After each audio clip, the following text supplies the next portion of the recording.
అనంత కరుణామయుడు అపార కృపాశీలుడైన అల్లాహ్ పేరుతో ప్రారంభిస్తున్నాను. సూరే అజ్జుఖ్రాఫ్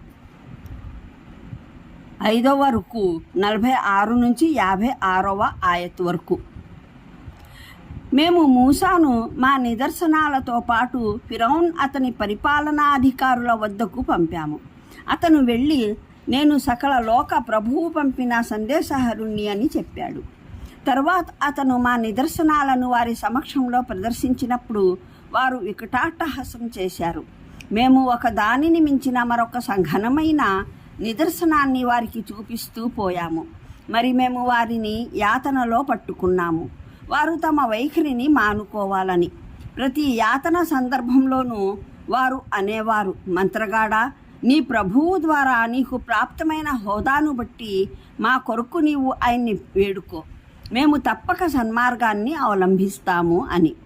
కానీ మేము వారి నుండి ఆ యాతనను తొలగించగానే వారు తాము ఇచ్చిన మాటకు విముఖులైపోయేవారు. ఒక రోజున ఫిరౌన్ తన జాతి మధ్యన ఎలుగెత్తి చాటాడు, జనులారా, ఈజిప్ట్ పరిపాలన నా సొంతం కాదా? ఈ కాలువలు నా ఆధీనంలో పారడం లేదా? మీకు ఇదంతా కానరావడం లేదా? నేను ఉత్తమున్నా లేదా ఈ నీచుడు అధముడైన వ్యక్తియా? మరేమో ఇతను తన మాటను సైతం స్పష్టంగా విడమర్చి చెప్పజాలడే. ఇతనికి సువర్ణ కంకణాలు ఎందుకు అవతరించలేదు? లేదా దైవదూతల ఒక దళం ఇతని బంట్రోతుగా ఎందుకు రాలేదు? అతను తన జాతిని తేలికైనదిగా భావించాడు. వారు అతని విధేయులై మెలిగారు. వాస్తవానికి వారు పాపాతరులైన జనులు. చివరికి వారు మమ్మల్ని అగ్రహోపేతులు చేయగా మేము వారి ఎడల ప్రతీకారం తీర్చుకున్నాము. వారిని మూకుమ్మడిగా ముంచివేశాము. తరువాత తరాలకు మున్ముందు పోయేవారుగా గుణపాఠం గడిపే ఉదాహరణగా చేసి పెట్టాము. 41వ వివరణ. ఈ గాథను ఇక్కడ 3 ఉద్దేశాలతో వివరించడం జరిగింది. 1, పరమప్రభువు ఒక దేశం ఒక జాతిలో తన ప్రవక్తను పంపించినప్పుడు నేడు మహానీయ ముహమ్మద్ సల్లల్లాహు అలైహి వసల్లం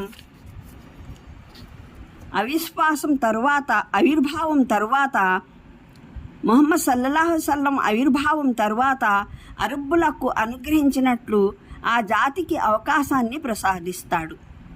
వారు దానికి విలువనివ్వడానికి, దాని ద్వారా ప్రయోజనం పొందడానికి బదులు ఫిరౌన్ అతని జాతి చేసిన తెలివి తక్కువ పని చేస్తుంది. అప్పుడు సంభవించే అంతిమ పరిణామం చరిత్రలో గుణపాఠం గడిపే ఉదాహరణగా రూపొందింది. 2, ఫిరౌన్ కూడా తన రాచరికం, తన ప్రాభవ వైభవాలను, సంపదలను, మహత్తును గురించి గర్వం ప్రదర్శించి మహానీయ మూసా అలైహిస్సలాంను హీనమైన వారిగా భావించాడు. అలాగే నేడు ఖురైష్ తిరస్కారులు తమ నాయకులకు సదృశంగా మహానీయ ముహమ్మద్ సల్లల్లాహు అలైహి వసల్లంను అల్పులుగా భావిస్తున్నారు. కానీ దైవ నిర్ణయం వేరైనది. దానివల్ల కడకు తేలిపోయింది నిజానికి అల్పులైన వారెవరో. 3, పరమప్రభు అల్లాహ్ వచనాల ఎడల పరిహాసం చేయడం, దాని హెచ్చరికల పట్ల మొండితనం చూపడం ఏ విధంగానూ అగ్గువైన బేరం కాదు. ఈ బేరం చాలా ప్రియంగా పరిణమిస్తుంది. దీని శాస్తిని అనుభవించిన వారి ఉదాహరణ ద్వారా గుణపాఠం గ్రహించకపోతే అదే శిక్ష అనుభవించి తీరవలసి ఉంటుంది. నిదర్శనాలని అంటే ప్రారంభ సూచనలని అర్థం. మూసా అలైహిస్సలాం వాటితో పాటే ఫిరౌన్ దర్బారులోకి వెళ్ళారు. అంటే చేతికర్ర, మెరిసే చెయ్యి అన్నమాట. వివరాలకు చూడండి ఖురాన్ అవగాహనం సంపుటి 3 అల్ ఆరాఫ్ పాదసూచికలు 87, 89, సంపుటి 4 తాహా పాదసూచికలు 12, 13, 29, 30, సంపుటి 5 అషూరా పాదసూచికలు 26, 29, అన్నమ్ల పాదసూచిక 16, సంపుటి 6 అల్ హసస్ పాదసూచికలు 44, 45. ఇక్కడ నిదర్శనాలని అంటే తరువాత అల్లాహ్ హజరత్ మూసా ద్వారా వారికి చూపించిన సూచనలని భావం. అవి 1, మంత్రగాళ్లతో దైవ ప్రవక్త బహిరంగంగా పోటీ పడ్డారు. మంత్రగాళ్లు ఓడిపోయి విశ్వసించారు. వివరాలకు చూడండి ఖురాన్ అవగాహనం సంపుటి 3 అల్ ఆరాఫ్ పాదసూచికలు 88-92, సంపుటి 4 తాహా పాదసూచికలు 30-50, సంపుటి 5 అష్షూరా పాదసూచికలు 29-30. 2. మహానీయ మూసా అలైహిస్సలాం భవిష్యవాణి ప్రకారం ఈజిప్ట్ భూభాగంలో తీవ్రమైన కరువు ఏర్పడింది. అది ఆయన ప్రార్థన మూలంగానే అంతమైంది. 3. ఆయన ముందుగానే ప్రకటించిన విధంగా దేశం మొత్తాన భయంకరమైన వర్షాలు, మంచు తుఫానులు, ఉరుములు, మెరుములు, గాలి దుమారాలు సంభవించాయి. వాటి వల్ల గ్రామాలు, పంట పొలాలు అన్నీ సర్వనాశనమయ్యాయి. ఈ విపత్తు కూడా ఆయన ప్రార్థన వల్లనే దూరమైంది. 4. ఆయన ప్రకటన రీత్యానే దేశం మొత్తాన మిడతల దండులు భయానకంగా దాడి చేశాయి. ఈ విపత్తు సైతం ఆయన దైవాన్ని ప్రార్థించినంత వరకు తొలగిపోలేదు. 5. ఆయన ప్రకటన ప్రకారమే దేశం మొత్తాన పేలు, పశువుల బొచ్చులో పుట్టే పురుగులు సర్వత్రా వ్యాపించాయి. వీటి పట్ల పశువులు, మానవులు తీవ్ర బాధకు గురయ్యారు. వాటితో పాటు ధాన్యాగారాలు సర్వనాశనమైపోయాయి.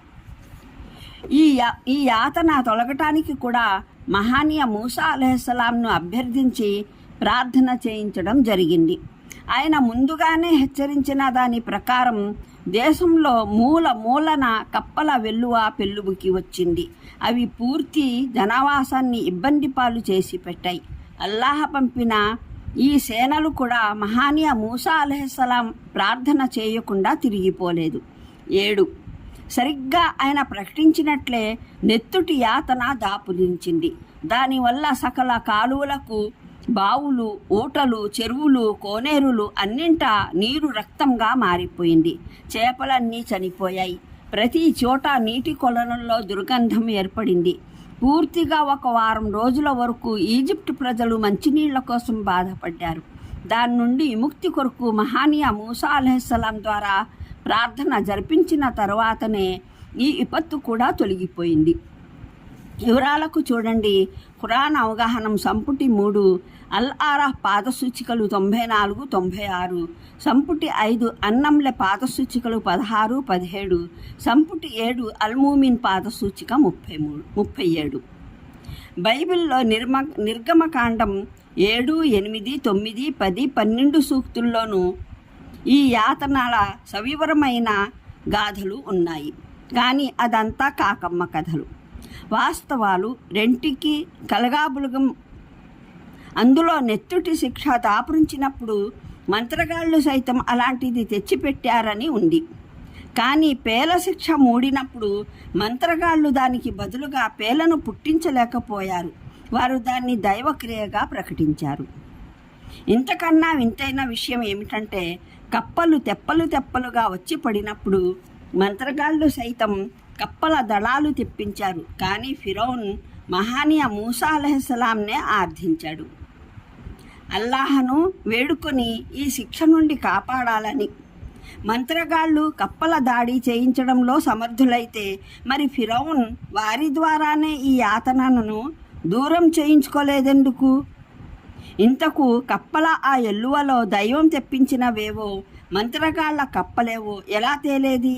ఇదే ప్రశ్న నెత్తుటి విషయంలోనూ తలెత్తుతుంది. ప్రవక్త మూసా అలైహిస్సలాం హెచ్చరిక తర్వాత నీటి వనరులన్నీ రక్తంలా మారిపోయినప్పుడు మంత్రగాళ్ళు ఏ నీటిని రక్తంలా మార్చారు? ఫలానా చోటి నీరు మంత్రగాళ్ల గారడి వల్ల నెత్తురయిందని ఎలా తెలిసింది? ఇటువంటి విషయాల వల్లనే తెలిసిపోతుంది బైబిల్ స్వచ్ఛమైన దైవవచనంతో కూడుకున్నది కాదని.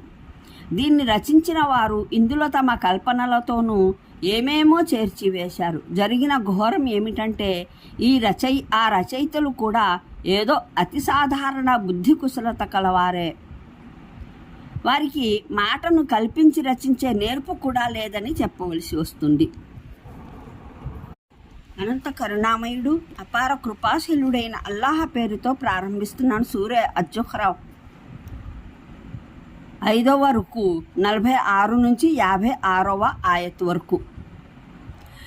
మేము మూసాను మా నిదర్శనాలతో పాటు ఫిరౌన్ అతని పరిపాలనాధికారుల వద్దకు పంపాము. అతను వెళ్ళి నేను సకల లోక ప్రభువు పంపిన సందేశహరుణ్ణి అని చెప్పాడు. తర్వాత అతను మా నిదర్శనాలను వారి సమక్షంలో ప్రదర్శించినప్పుడు వారు వికటాట్టహాసం చేశారు.